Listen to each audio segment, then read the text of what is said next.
Good morning to all. Last class we discussed about nanomaterials and how they are prepared.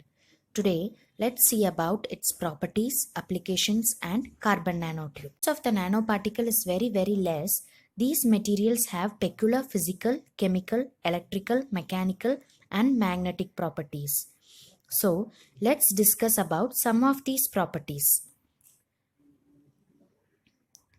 Since the size of the nanoparticle is very less, there is no interparticle spacing. It does not have dislocations in it and hence they have high strength and hardness. The melting point is very less. The energy bands is very narrow and the ionization potential is high. Materials prepared from bulk material have more localized molecular bonds. They have local magnetic moment within themselves. These materials exhibit spontaneous magnetization at smaller sizes and has giant magnetic resistance effect.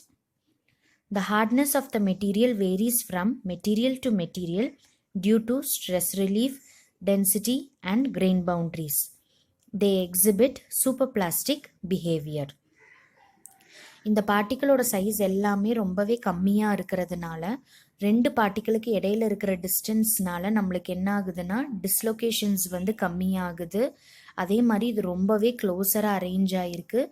இதனால நம்மளுக்கு high ஸ்ட்ரென்த்தும் ஹார்ட்னஸும் அந்த மெட்டீரியலில் create ஆகுது. இதோட melting point வந்து ரொம்ப கம்மி. அந்த எனர்ஜி பேண்ட்ஸ் வந்து எல்லாமே நேரோவாக இருக்கிறதுனால ஒரு நல்ல ஹை பொட்டென்ஷியல் வந்து நம்மளுக்கு இதில் அரைஸ் ஆகும் கரண்ட் பாஸ் பண்ணும்போது. அதே மாதிரி இது எல்லாமே பல்க் மெட்டீரியல்லேருந்து ப்ரிப்பேர் பண்ணதுனால நம்மளுக்கு அதோட மாலிகுலர் பாண்டிங்ஸ் எல்லாமே ஈஸியாக அரேஞ்ச் ஆகிக்கும். இதில் வந்து ஜெயிண்ட் மேக்னட்டோ ரெசிஸ்டன்ஸ் எஃபெக்ட் வந்து நம்மளுக்கு அக்கர் ஆகுது. அதே மாதிரி இந்த மெட்டீரியல்ஸுக்கு எல்லாமே ஹார்ட்னஸ் அதிகமாக இருக்கும். கிரெயின் பவுண்டரிஸ் எல்லாமே ரொம்ப க்ளோஸராக இருக்கும். It behaves as a super plastic material. Nanomaterials are the important materials to build the future world. They have applications in all fields. Some of them are, since they are strong, lighter, they are used to make hard metals. They are used in vacuum seals, magnetic separators, etc. They are also used as quantum electronic devices and photonic crystals. They are used to design robots, assemblers, etc. It is used in energy storage devices such as hydrogen storage device and ionic batteries. Further, they are used in chemical and optical computers, also used to store information in smaller chips. They are used in the production of DNA chips, biosensors, etc. Nanostructured ceramic materials are used in synthetic bones. நானோ மெட்டீரியல்ஸ்க்கு எல்லா ஃபீல்டுலேயுமே நிறைய applications இருக்குது. இப்போ அதில் பார்த்துட்டோன்னா அது வந்து ரொம்பவே strong, light வெயிட்டாக இருக்கிறதுனால நம்மளுக்கு ஹார்ட் மெட்டல்ஸ் பண்ணுறதுக்கு வந்து அது யூஸ் ஆகுது. குவாண்டம் எலக்ட்ரானிக் டிவைசஸில், ஃபோட்டானிக் கிறிஸ்டல்ஸில் எல்லாமே நம்மளுக்கு யூஸ் ஆகுது. அதே மாதிரி ரோபோட்ஸ் டிசைன் பண்ணுறதுக்கு, சர்க்கியூட் போர்டோட அசம்பிளர்ஸ் டிசைன் பண்ணுறதுக்கு எல்லாமே இது யூஸ் ஆகுது. எனர்ஜி ஸ்டோரேஜ் டிவைஸாகவும் நம்ம யூஸ் பண்ணுறோம். எங்கெங்கே அப்படி யூஸ் பண்ணுறோன்னா ஹைட்ரஜன் ஸ்டோரேஜ் டிவைஸ், அயானிக் பேட்டரிஸில் யூஸ் பண்ணுறோம். கம்ப்யூட்டர்ஸ்லேயுமே இதை வந்து நம்ம யூஸ் பண்ணுறோம் நம்மளுக்கு இன்ஃபர்மேஷன் ஸ்டோர் பண்ணணுன்றதுக்காக. அதே மாதிரி டிஎன்ஏ சிப்ஸில், பயோசென்சார்ஸில் எல்லாமே அதோட மேனுஃபேக்சரிங்க்கு நம்ம இதை யூஸ் பண்ணுறோம். Apart from all these applications, ceramic materials எல்லாமே பார்த்துட்டோன்னா நம்மளுக்கு சிந்தட்டிக் போன்ஸ், நம்மளுக்கு ஆர்டிஃபிஷியல் போன்ஸ் நம்மளை ஜாயின் பண்ணுறதுக்கும் நம்ம வந்து இதை வந்து யூஸ் பண்ணிக்கிறோம். A quantum nanodot is used to identify the location of cancer cell. A nanoparticle is used to detect drug directly to cancer cell. Nanotubes are used to provide structure for new bone. இப்போ நானோ டாட்னு பார்த்துட்டோன்னா நம்மளுக்கு cancer cell எந்த இடத்துல இருக்குது அப்படின்றத identify பண்ணுறதுக்காக use பண்ணுறோம். நானோ particle வந்து எதுக்காக யூஸ் பண்ணுறோன்னா அந்த பர்டிகுலர் கேன்சர் செல்லுக்கு நம்மளுக்கு தேவைப்படுற மெடிசன், ட்ரக்கை வந்து கொண்டு போகிறதுக்காக, டெலிவர் பண்ணுறதுக்காக. நானோ டியூப்ஸ் எல்லாமே பார்த்துட்டோன்னா நம்மளுக்கு ஒரு புது ஸ்ட்ரக்சர், எங்கேயாவது நம்மளுக்கு போன் பிரேக் ஆகி அந்த இடத்துல நம்ம அதை கரெக்ட் பண்ணணும் அப்படின்றப்போ நம்ம இந்த நானோ டியூப்ஸை வந்து நம்ம யூஸ் பண்ணிக்கலாம்.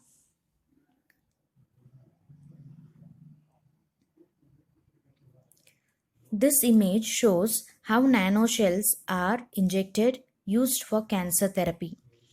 The cells identify the cancer area, and by applying IR radiation, the heat generated kills the tumor cells. Cancer தெரப்பிக்கு இது ரொம்பவே யூஸ் ஆகுது.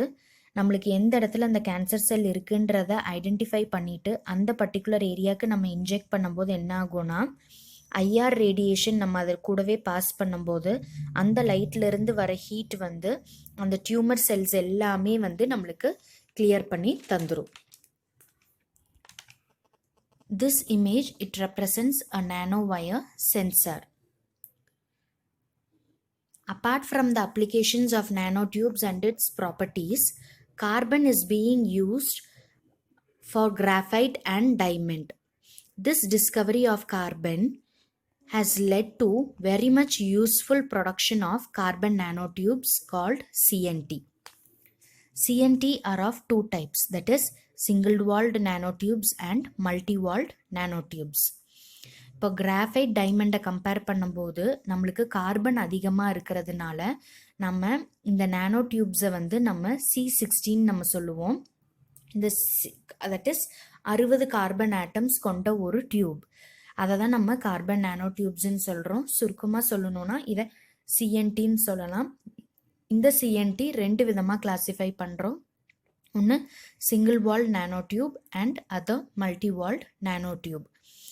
These nanotubes are rolled up as graphene sheets in 3 distinct ways. 1 armchair, 2 zigzag and 3 chiral.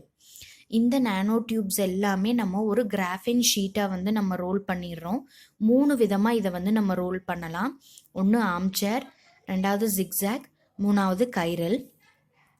So இந்த image வந்து அந்த 3ஓட ஸ்ட்ரக்சர்ஸையும் நம்மளுக்கு represent பண்ணுது. Here, armchair and zigzag have hexagonal arrangement, while chiral exists in 2 mirror related forms. ஆம்சேரும் ஜிக்ஸாக்கும் பார்த்துட்டோன்னா எந்த ஒரு ஆட்டம் எடுத்துட்டாலும் பக்கத்தில் இருக்கிற ஆட்டம் எல்லாமே நம்மளுக்கு ஹெக்ஸகன் அரேஞ்ச்மெண்ட்டில் இருக்கும். ஆனால் அதே கைரல் பார்த்துட்டோன்னா 2 மிரர் இமேஜ் வந்து ரிலேட் ஆகிருக்கிற ஒரு ஃபார்மாக வந்து நம்மளுக்கு அரேஸ் ஆகுது. So the properties of carbon nanotubes, they have high electrical conductivity, thermal conductivity, high tensile strength and flexibility. Since it is lightweight, it is used in aerospace applications, electronic devices, fuel cells. It is also used as switching devices in flat panel display devices. Hope you all will be clear with these 2 topics. Have a good day.